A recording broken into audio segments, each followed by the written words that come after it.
am Nisha Bansal. Welcome to Academic Excellence. Today I am going to discuss topic acid, base and salt का chemical properties of acids. ठीक है, इसके पहले के videos में हम आपको इंडिकेटर्स और एसिड्स के टाइप्स के बारे में बता चुके हैं। आज हम इसकी केमिकल प्रॉपर्टीज़ के बारे में पढ़ेंगे। तो केमिकल प्रॉपर्टीज़ ऑफ एसिड्स में सबसे पहले हमें पता होना चाहिए कि आर्हेनियस एसिड्स क्या होते हैं। बच्चों, आर्हेनियस एक साइंटिस्ट थे, उन्होंने बताया कि जब किसी एसिड को वाटर में डिज़ोल्व करने पर H+ आयन जो होते हैं निकलते हैं। H+ आयन क्या होते हैं? ये जो है H+ आयन, इन्हें हम कहते हैं हाइड्रोनियम आयन। इन्हें हम क्या कहते हैं? Hydronium ion. ठीक है, हाइड्रोनियम आयन। तो ये जो होते हैं, ये हमारे जब किसी एसिड को वाटर में डिज़ोल्व किया जाता है तो H+ आयन निकलता है, तो उसे हम क्या कहते हैं? हाइड्रोनियम आयन कहते हैं। और उस एसिड को हम क्या कहते हैं? आर्हेनियस एसिड्स कहते हैं। फिर से समझिए कि जब हम किसी एसिड को वाटर में डिज़ोल्व करते हैं तो वो जो एसिड है उसमें से H+ आयन अलग हो जाता है। तो वो जो H+ आयन होता है उसे हम क्या कहते हैं? हाइड्रोनियम आयन कहते हैं, क्योंकि उसके ऊपर क्या है? H+ ion. अब देखिए, ये ध्यान रखिएगा कि जिसमें प्लस आयन आता है उसके आखिरी में क्या होता है? ईएम लग जाता है। क्या लग जाता है? ईएम। ठीक है, जैसे सोडियम आपने देखा होगा, कैल्शियम देखा होगा, है ना? सोडियम, मैग्नीशियम, सब पे क्या है? सब पे प्लस होता है, प्लस चार्ज होता है, तो सबके आगे ईएम लग जाता है। और अगर किसी के ऊपर माइनस चार्ज लगता है, जैसे Cl- है, तो उसमें क्या लग जाता है? आई। ये जरूर ध्यान रखिएगा कि अगर प्लस चार्ज है तो ईएम लग जाएगा, जैसे कि हाइड्रोनियम मैंने बोला, सोडियम आयन होता है, पोटेशियम होता है, कैल्शियम होता है, मैग्नीशियम होता है। इसी तरह से अगर किसी के ऊपर माइनस चार्ज लगता है तो उसमें क्या लग जाता है? Ite, जैसे क्लोराइड आयन हो गया, ब्रोमाइड आयन हो गया, फ्लोराइड आयन हो गया, ये सब क्या हो गया? हाइड्राइड आयन हो गया, हाइड्रोक्साइड आयन हो गया, तो वो क्या होते हैं? आइट लग जाता है उसमें। ये चीज़ ध्यान रखिएगा। ठीक है, तो आर्हेनियस एक साइंटिस्ट है जिन्होंने बताया कि जब किसी एसिड को वाटर में डिज़ोल्व करने पर उसमें से H+ आयन सेपरेट हो जाते हैं, तो वो जो H+ आयन है उन्हें हम क्या कहते हैं? Hydronium ion. और वो जो एसिड्स होते हैं जिनको हमने वाटर में डिज़ोल्व किया है और जो हाइड्रोनियम आयन देते हैं, उन्हें हम क्या कहते हैं? उन्हें हम आर्हेनियस एसिड्स कहते हैं। आर्हेनियस एसिड में जैसे आप HCl हो सकता है, H2SO4 हो सकता है और HNO3 हो सकता है। ये क्या होते हैं? जब वाटर में डिज़ोल्व किए जाते हैं तो H+ आयन देते हैं। ठीक है, तो इन्हें उन्होंने क्या नाम दिया? आर्हेनियस एसिड्स का नाम दिया। ठीक है, ये तो था आर्हेनियस एसिड्स।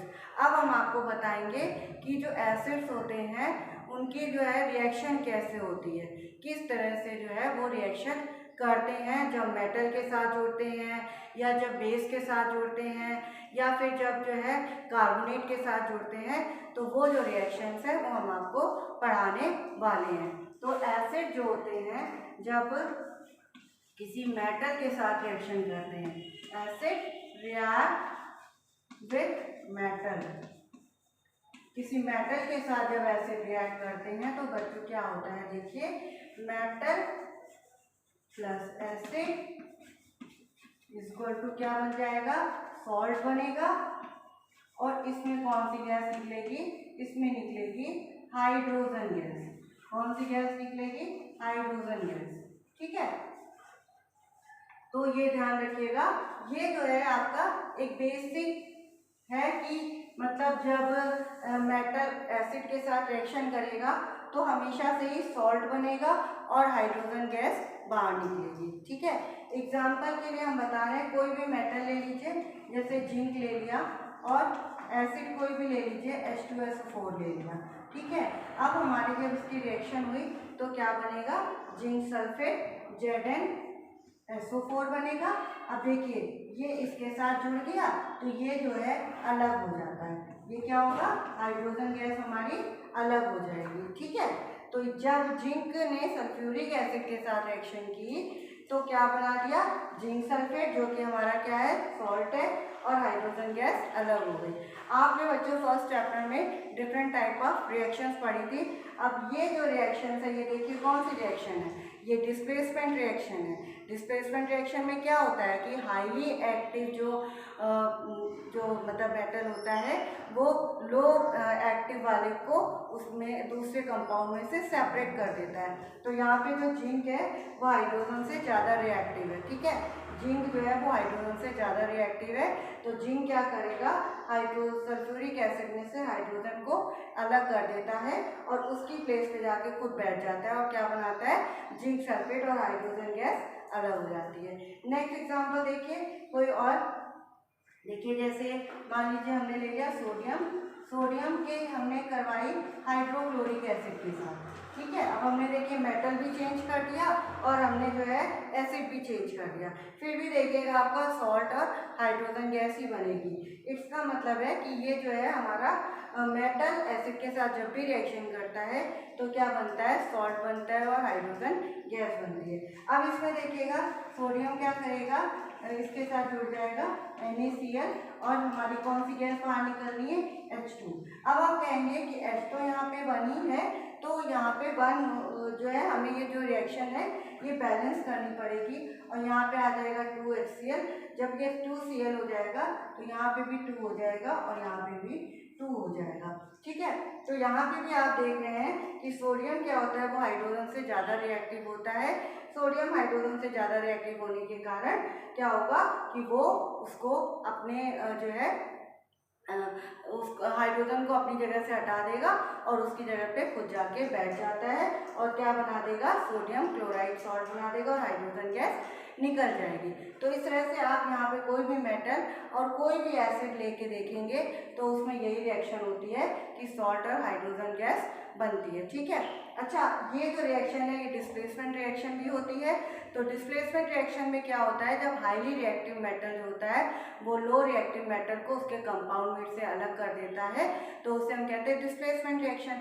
अब आप कहोगे कि हमें ये कैसे पता चलेगा कि ये मेटल ज़्यादा रिएक्टिव है और ये मेटल कम रिएक्टिव है। तो बेटा इसके नेक्स्ट चैप्टर में जो थर्ड चैप्टर है मेटल्स और नॉन मेटल्स, उसमें एक सीरीज बताएंगे, उसे जो कहते हैं रिएक्टिव सीरीज कहते हैं। उसमें क्या होगा, हाइड्रोजन के ऊपर जितने भी मेटल होंगे वो हाइड्रोजन को उसकी जगह से रिप्लेस कर देंगे और हाइड्रोजन के नीचे जितने मेटल होते हैं वो उसको रिप्लेस नहीं कर पाते। फॉर एग्जांपल अगर यहाँ पे Ag ले लें और Ag की अगर हम जो है HNO3 के साथ रिएक्शन करवाएंगे तो क्या होगा, ये रिएक्शन नहीं होगी। क्यों नहीं होगी, क्योंकि जो है Ag जो है OH से कम रिएक्टिव होता है, ठीक है। तो इस तरह से जो है हमारा वो बन जाता है, क्लियर।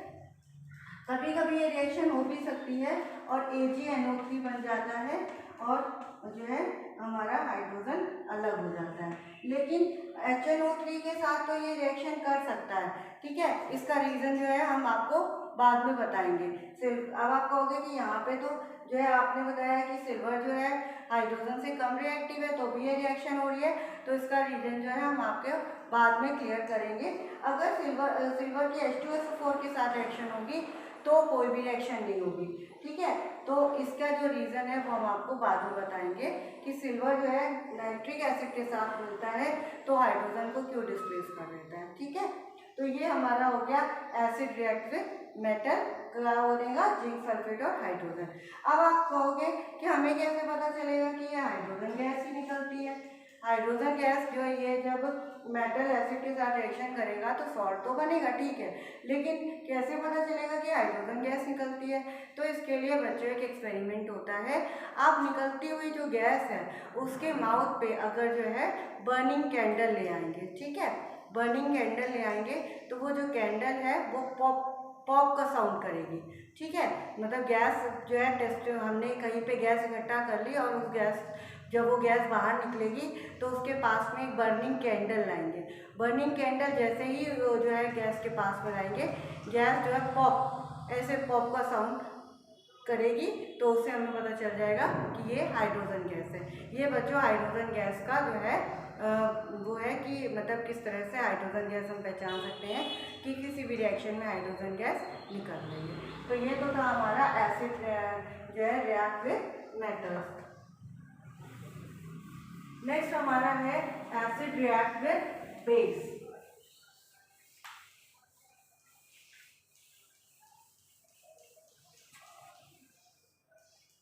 अच्छा, ये जो एसिड रिएक्ट विद मेटल इसका एक क्वेश्चन बहुत पूछा जाता है कि हम जो है जितनी भी खट्टी चीज़ें हैं उनको जो है मेटल के पॉट में या मेटल के वेसल्स में क्यों नहीं रखते। बहुत इंपॉर्टेंट क्वेश्चन है कि जितनी भी खट्टी चीज़ें होती हैं उसे हम मेटल के बर्तनों में क्यों नहीं रखते हैं। तो अभी आपने देखा कि जो खट्टी चीज़ होती हैं, आपको पता है कि जितनी भी खट्टी चीज़ें होती हैं उसमें क्या होता है, एसिड होता है, ठीक है। तो अभी आपने रिएक्शन में देखा कि जो खट्टी चीज़ें हैं तो उसमें एसिड होगा ही होगा।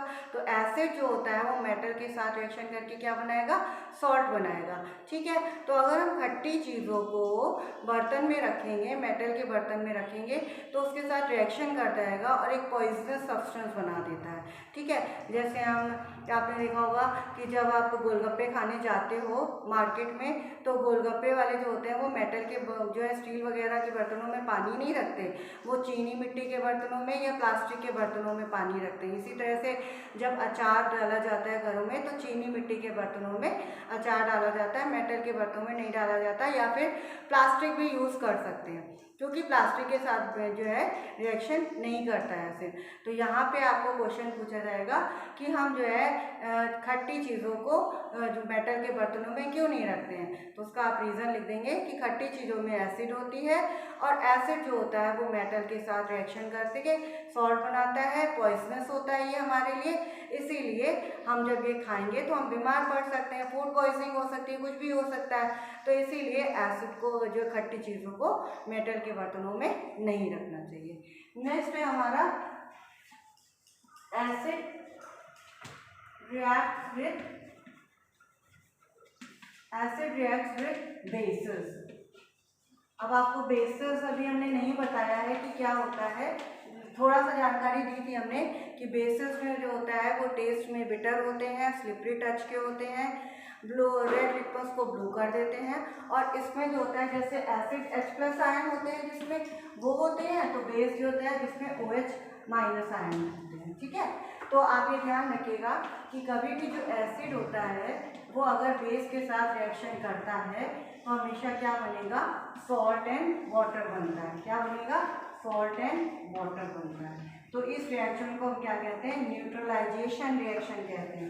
इस रिएक्शन को हम क्या कहते हैं, न्यूट्रलाइजेशन रिएक्शन कहते हैं। तो अगर एग्जाम में ये आता है कि व्हाट इज न्यूट्रलाइजेशन रिएक्शन, तो आप क्या लिखेंगे कि when acid react with base, it produce salt and water, तो इसे हम न्यूट्रलाइजेशन रिएक्शन कहते हैं। न्यूट्रलाइजेशन रिएक्शन क्यों कहते हैं, क्योंकि सॉल्ट क्या होता है, न्यूट्रल होता है। न्यूट्रल होता है मीन्स इसमें ना तो एसिड की प्रॉपर्टी होती है और ना ही बेस की प्रॉपर्टी होती है। तो सॉल्ट क्या होता है, न्यूट्रल होता है। तो एक ऐसा सब्सटेंस बन रहा है जो कि न्यूट्रल है, इसीलिए जो होता है जिसे हम न्यूट्रलाइजेशन रिएक्शन कहते हैं। तो जब एसिड और बेस रिएक्शन करते हैं तो क्या बनता है, सॉल्ट बनता है जो कि न्यूट्रल होता है, और उसके साथ साथ वाटर बनता है। तो इसीलिए इस रिएक्शन को हम क्या कहते हैं, न्यूट्रलाइजेशन रिएक्शन कहते हैं। अब एसिड देखिए क्या होता है, एसिड मान लीजिए हमारा कोई भी हो गया, H2SO4 हमने लिया और बेस हमने ले लिया NaOH। देखिए एसिड में हमने क्या बताया था, H होता है और बेस में क्या होता है, OH होता है। अब क्या होगा, ये जो है Na2SO4 बन जाएगा, क्या बन जाएगा, Na2SO4, और ये क्या बन जाएगा, 2H2O। क्या बन जाएगा, 2H2O, ठीक है। तो इस तरह से ये हमारी रिएक्शन हो गई। जब सल्फ्यूरिक एसिड जो है सोडियम हाइड्रोक्साइड के साथ रिएक्शन कर रहा है तो क्या बन रहा है, सोडियम सल्फेट और वाटर बन रहा है। ये क्या है, हमारा सॉल्ट है, ठीक है, और ये न्यूट्रल है, इसमें ना तो एसिड की प्रॉपर्टी है और ना ही बेस की प्रॉपर्टी है, तो इसे हम क्या कहेंगे, न्यूट्रलाइजेशन रिएक्शन कहते हैं। अच्छा बच्चों, कभी कभी क्या होता है कि जो हम एसिड ले रहे हैं वो बेस से थोड़ा सा स्ट्रॉन्ग होता है। हमने एसिड पढ़ाए हैं, बेस तो अभी नहीं पढ़ाया, लेकिन एसिड हमने पढ़ाया था कि एसिड कितने तरह के होते हैं, स्ट्रॉन्ग और वीक एसिड। तो ये चीज़ ध्यान रखिएगा कि अगर हम स्ट्रॉन्ग एसिड ले रहे हैं और स्ट्रॉन्ग बेस ले रहे हैं तो भी हमारा जो बनेगा सॉल्ट वो जो होगा न्यूट्रल होगा।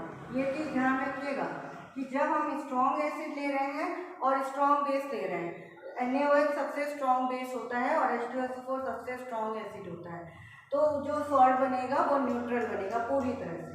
ठीक है।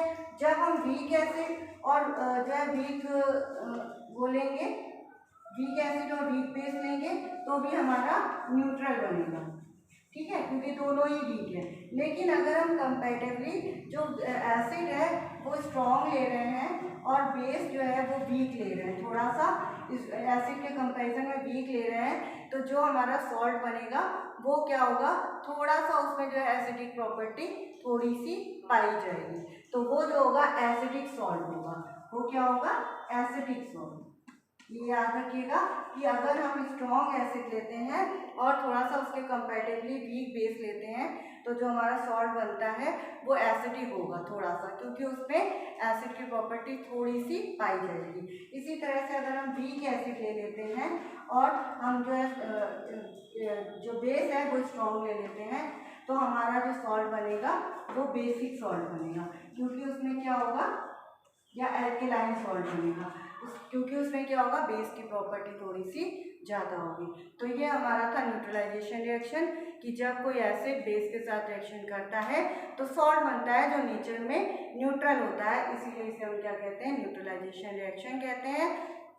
और इसमें अगर हम दोनों ही चीज़ें स्ट्रॉन्ग लेते हैं, स्ट्रॉन्ग बेस और स्ट्रॉन्ग एसिड, तो हमारा जो सॉल्ट है न्यूट्रल बनेगा। इसी तरह से अगर हम वीक एसिड और वीक बेस लेते हैं तो हमारा जो सॉल्ट बनेगा वो न्यूट्रल बनेगा। लेकिन अगर हमने स्ट्रॉन्ग एसिड लिया, बेस वीक लिया, तो हमारा जो सॉल्ट बनेगा वो कैसा बनेगा, एसिडिक नेचर का होगा। और अगर हमारा स्ट्रॉन्ग जो है बेस एसिड वीक है और बेस स्ट्रॉन्ग है तो हमारा बेसिक बनेगा, ठीक है। जैसे कि यहाँ पे वीक वाले का एग्जांपल हम बता रहे हैं कि जैसे मान लीजिए हमारा है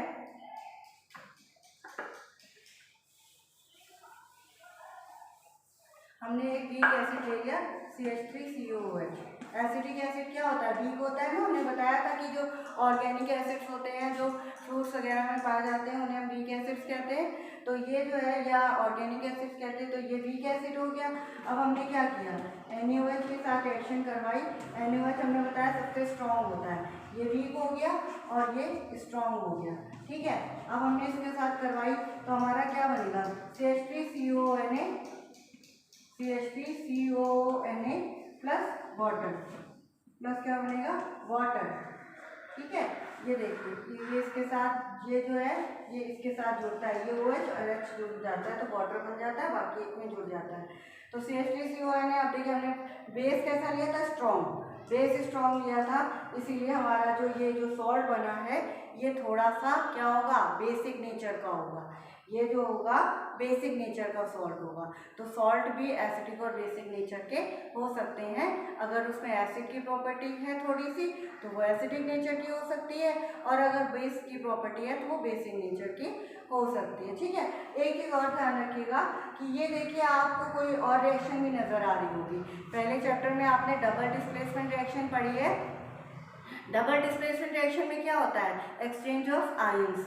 जब आयंस के एक्सचेंज से जो होती कोई रिएक्शन होती है तो उसे हम क्या कहते हैं, डबल डिस्प्लेसमेंट रिएक्शन। अब देखिए यहाँ पे ये जो है अलग हो जाएगा तो ये माइनस आयन में हो जाएगा, H जो है वो प्लस आयन में कन्वर्ट हो जाएगा, Na इसी तरह से प्लस में हो जाएगा और OH माइनस में आ जाएगा।